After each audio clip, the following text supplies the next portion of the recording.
Yang terhormat Ustaz Anwar Musyadat selaku pengasuh Majelis Ta'lim dan Fikir Anwar, yang terhormat Abah Saiful,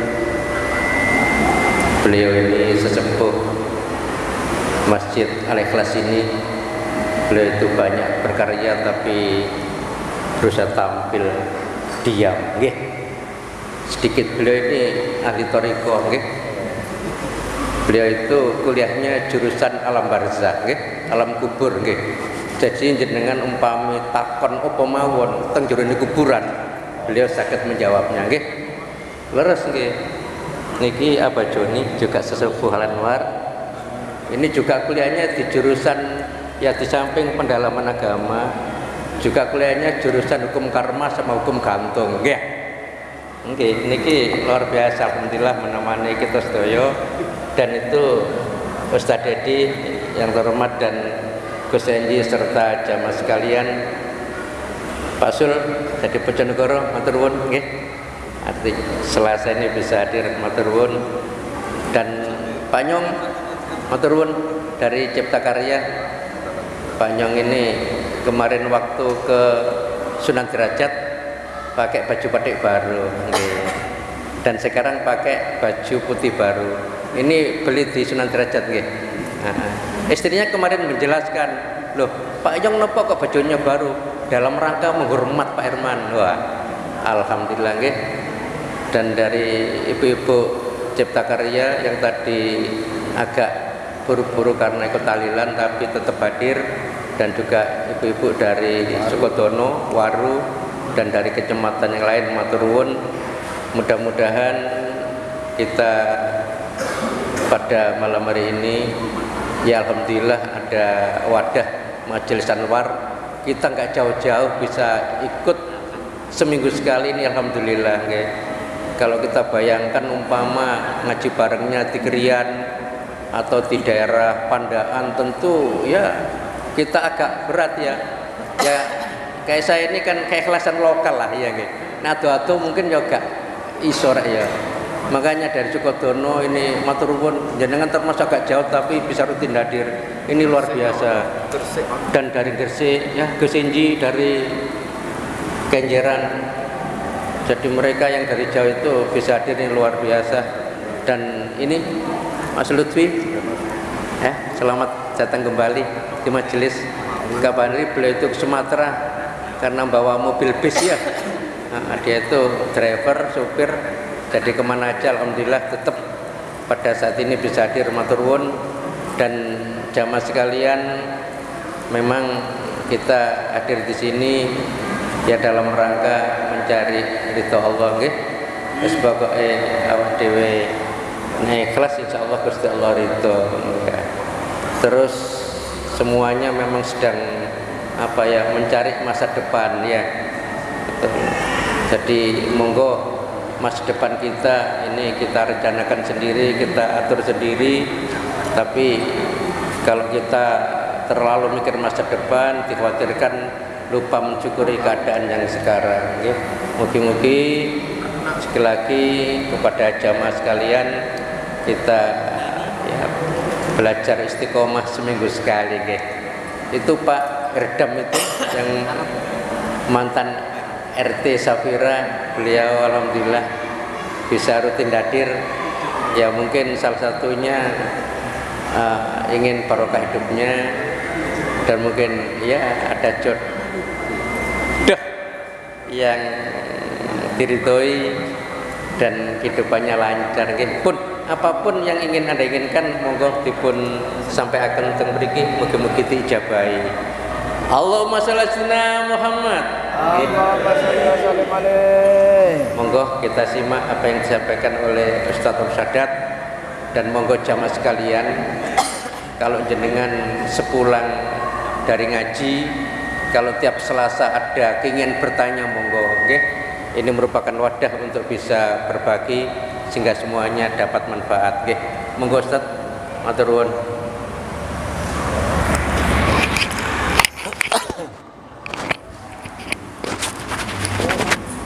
Sudah nyala belum? Oke.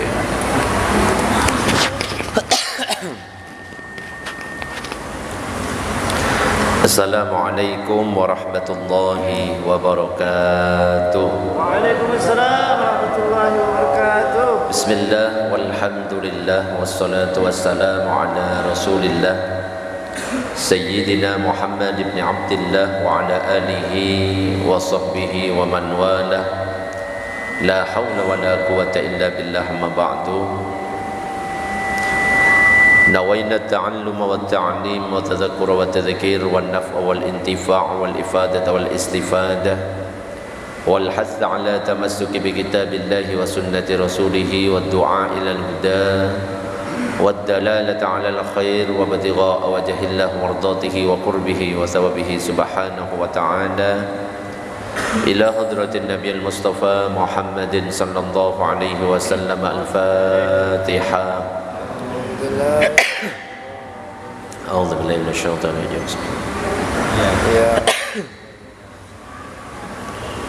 Para jamaah, Bapak Ibu yang dirahmati oleh Allah, alhamdulillah pada kesempatan malam ini kita masih diberikan kesehatan oleh Allah, masih bisa istiqomah untuk hadir di Masjid Al-Ikhlas. Mudah-mudahan kita semuanya istiqomah, amin ya rabbal alamin. Allahumma sholli ala Sayyidina Muhammad. Soalnya suaranya kayaknya tidak ada. Allahumma sholli ala Sayyidina Muhammad. Alhamdulillah, sekarang kita berada di bulan Sya'ban. Setelah kemarin kita melewati bulan Rajab, sekarang kita masuk bulan Sya'ban, dan insya Allah setelah bulan Sya'ban kita akan memasuki bulan Ramadan. Oleh karena itu kita berdoa semuanya, mudah-mudahan hidup kita berkah semuanya di bulan Ramadan, amin ya rabbal alamin. Dan disampaikan oleh Allah ke bulan Ramadan. Dan kalau kita berbicara tentang bulan Sya'ban, maka mengutip kalam dari Imam Yahya bin Mu'ad Ar-Razi, bahwa kata Sya'ban ini terdiri dari 5 huruf, yaitu shin, ain, ba, alif, nun, dan masing-masing huruf ini memiliki makna sendiri-sendiri. Shin misalnya itu memiliki makna syafa'atun yang artinya pertolongan. Ain memiliki makna al-izzah yang artinya kemenangan. Ba memiliki makna al-birruh yang artinya kebaikan. Alif memiliki makna al-ulfah yang artinya belas kasih. Dan nun, huruf yang terakhir, memiliki makna nur yang artinya cahaya. Maksudnya apa? Siapa yang bisa menghidupkan bulan Sya'ban dengan amal baik, dengan amal soleh, maka ia minimal akan mendapatkan 5 hal yang saya sebutkan ini tadi. Mendapatkan pertolongan dari Allah, mendapatkan kemenangan, mendapatkan kebaikan, mendapatkan belas kasih, mendapatkan cahaya dari Allah Subhanahu wa ta'ala. Mudah-mudahan kita semuanya bisa mendapatkannya semuanya, amin ya rabbal alamin. Dan di dalam kitab Madza fi Sya'ban yang ditulis oleh Sayyid Muhammad bin Alawi Al-Maliki menyebutkan ada 3 peristiwa penting di dalam bulan Sya'ban, yang mana 3 peristiwa penting ini bisa berimbas pada kehidupan beragama seorang muslim. Apa saja 3 peristiwa ini? Yang pertama adalah peralihan kiblat. Itu terjadi di bulan Sya'ban. Yang awalnya umat Islam dulu itu ketika sholat menghadap Masjidil Aqsa, di bulan Sya'ban terjadi peralihan kiblat, perpindahan kiblat. Dari Masjidil Aqsa berubah kiblatnya menjadi ke arah Ka'bah yang ada di Masjidil Haram.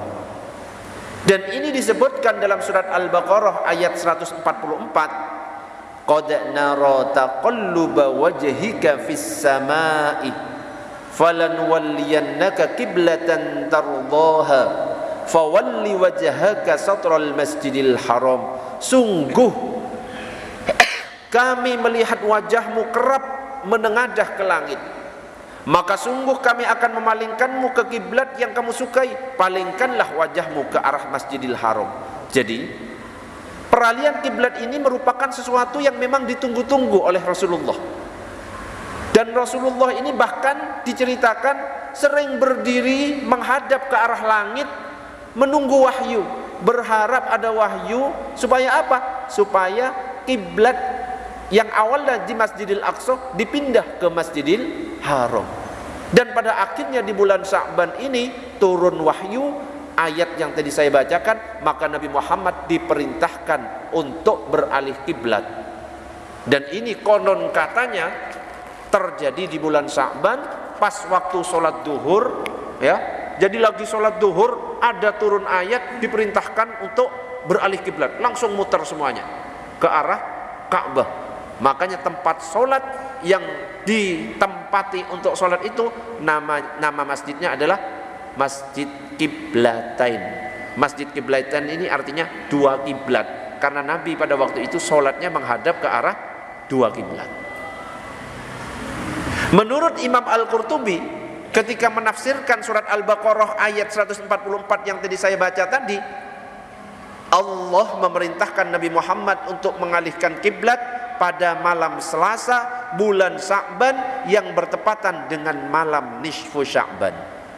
Insya Allah malam nisfu Sya'ban ini bertepatan Selasa depan, ya. Selasa depan malam nisfu Sya'ban kebetulan berbarengan dengan kegiatan Isra Mi'raj Majlis Al-Anwar Sidoarjo. Dimohon kehadirannya semuanya. Nanti insya Allah kalau tidak ada kendala, yang akan menjadi bintang tamu adalah siapa? Ya, ya sekali-sekali biar nggak laki-laki tok, ya, biar nggak Pak Herman tok bosen. Sekali-sekali kasih ustazah, ha? Jadi seger. Pak Freddy yang biasanya ngantuk langsung gini melotot, ya. Abah Ipin, mana Abah Ipin? Belum muncul, ya. Jadi para buaya-buaya darat nanti di depan semuanya nanti itu. Allahumma shalli ala sayyidina Muhammad. Yang kedua, peristiwa yang terjadi di bulan Sya'ban itu adalah penyerahan rekapitulasi keseluruhan amal kepada Allah. Jadi salah satu hal yang menjadikan bulan Sya'ban ini adalah utama adalah pada bulan Sya'ban ini semua amal kita akan dilaporkan kepada Allah. Dan Sayyid Muhammad bin Alawi Al-Maliki mengutip sebuah hadis yang diriwayatkan oleh Imam An-Nasa'i yang meriwayatkan dialog Usamah bin Zaid dengan Nabi Muhammad. Jadi Rasulullah pernah ditanya, wahai Rasulullah, aku tidak melihatmu berpuasa seperti engkau berpuasa di bulan Sya'ban karena seringnya. Jadi Nabi Muhammad salah satu amalan yang dilakukan di bulan Sya'ban banyak-banyak berpuasa, sering berpuasa. Maka Nabi menjawab, zalika syahrun yaghfulun nasu anhu baina Rajab wa Ramadan. Bulan Sya'ban ini adalah bulan yang terletak di antara Rajab dan Ramadan, dan banyak manusia yang melalaikannya. Nabi kemudian melanjutkan, wa huwa syahrun turfa'u fihil a'malu ila rabbil alamin. Dan bulan Sya'ban ini adalah bulan diangkatnya amal, dilaporkan kepada Tuhan semesta alam. Fa uhibbu ayyurfa'a amali wa ana sha'imun. Dan aku senang kalau seandainya amalanku ini dilaporkan kepada Allah, saya sedang berpuasa. Nabi itu yang sudah mendapatkan jaminan surga, mendapatkan pengampunan, lebih senang ketika dilaporkan kepada Allah dia itu sedang berpuasa. Makanya ya kita perbanyak puasa juga di bulan Sya'ban. Jadi setiap tahun sekali ada pelaporan amal, yaitu terjadi di bulan Sya'ban, tepatnya di malam nisfu Sya'ban. Kenapa kita kok berkumpul? Ya, biasanya habis maghrib kita baca surat Yasin 3 kali, berdoa kepada Allah supaya apa? Ketika dilaporkan minimal kita membaca Al-Quran. Oh gitu. Makanya sempatkan, kalau nggak bisa kita berdoa baca Yasin di masjid bersama-sama, usahakan kita membaca di rumah. Dan bulan Sya'ban ini adalah bulannya Nabi, bulannya Rasulullah Sallallahu Alaihi Wasallam. Kenapa? Ayat yang memerintahkan untuk sholawat, innallaha wa malaikatahu yusalluna 'alan nabi ya ayyuhalladzina amanu sallu alaihi wa sallimu taslima. Itu turun di bulan Sya'ban. Maka bulan Sya'ban dikatakan bulannya Nabi Muhammad, dikatakan sebagai bulan yang tepat untuk bersolawat. Emang kalau nggak hadir untuk solawatan malam Selasa ini, malam Selasa depan, dan malam-malam Selasa berikutnya, kalau bisa perbanyak. Karena ayat tentang perintah solawat itu turunnya di bulan Sya'ban. Allahumma sholli ala sayyidina Muhammad. Kembali lagi kepada laporan amal. Sebenarnya laporan amal kita itu akan dilaporkan kepada Allah. Ada kalanya dilaporkan setiap tahun sekali, yaitu setiap bulan Sya'ban, tepatnya malam nisfu Sya'ban. Ada kalanya lagi dilaporkan setiap minggu sekali, setiap hari Senin dan Kamis. Kenapa kok kita dianjurkan puasa Senin dan Kamis? Kalau Seninnya di samping itu adalah lahirnya Nabi, juga karena apa? Senin juga dilaporkan, Kamis juga dilaporkan.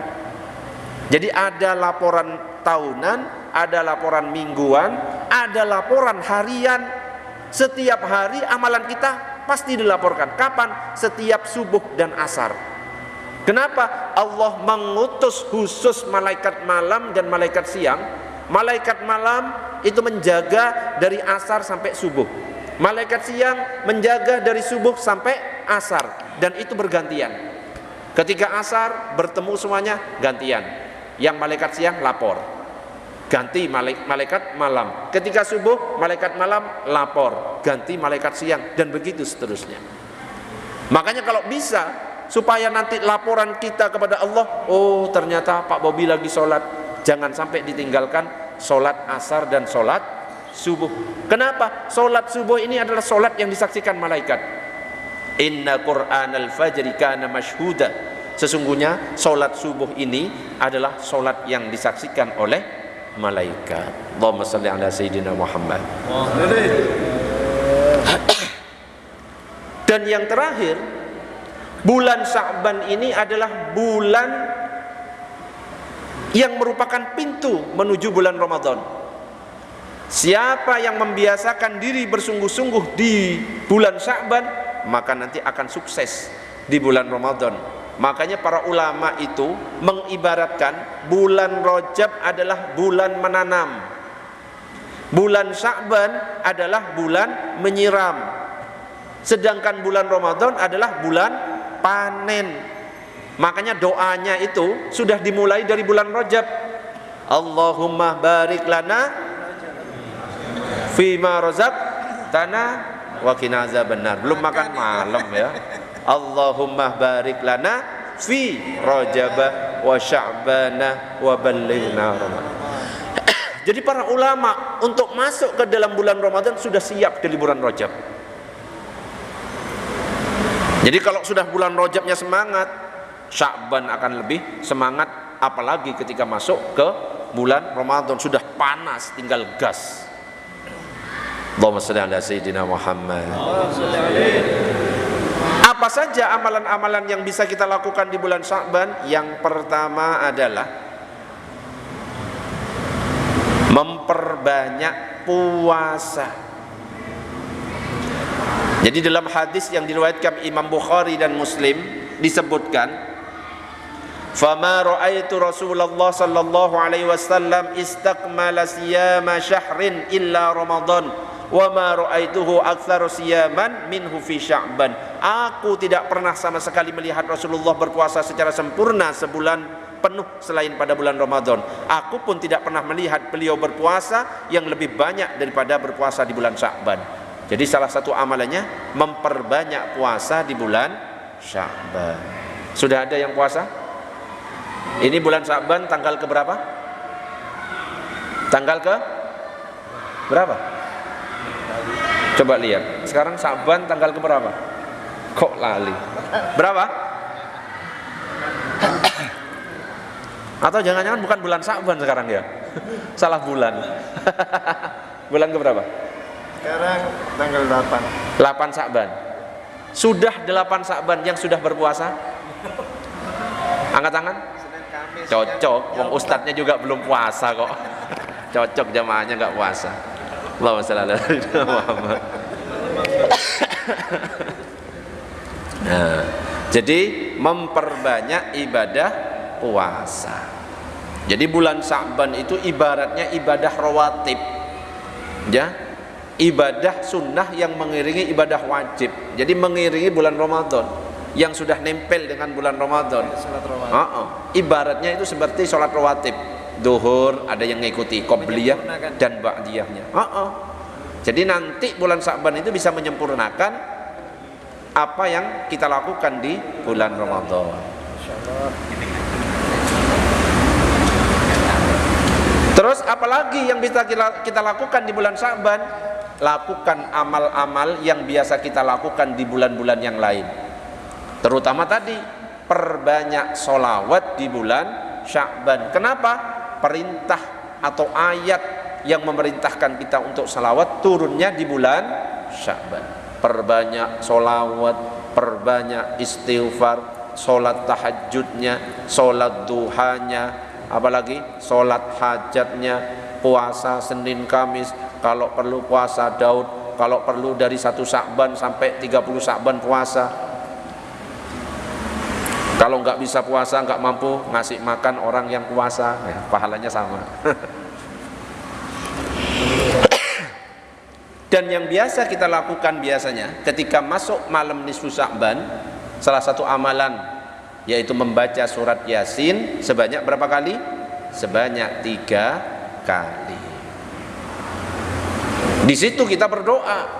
Kenapa? Katanya Imam Syafi'i, qala Syafi'i, berkata Imam Syafi'i, balaghana anna du'a yustajabu fi 5 layalin. Telah sampai kepada kami bahwa doa itu dikabulkan dalam 5 malam. Awwali lailatin min Rajab, malam pertama bulan Rajab. Wa lailatin nisfi Sya'ban, malam nisfu Sya'ban.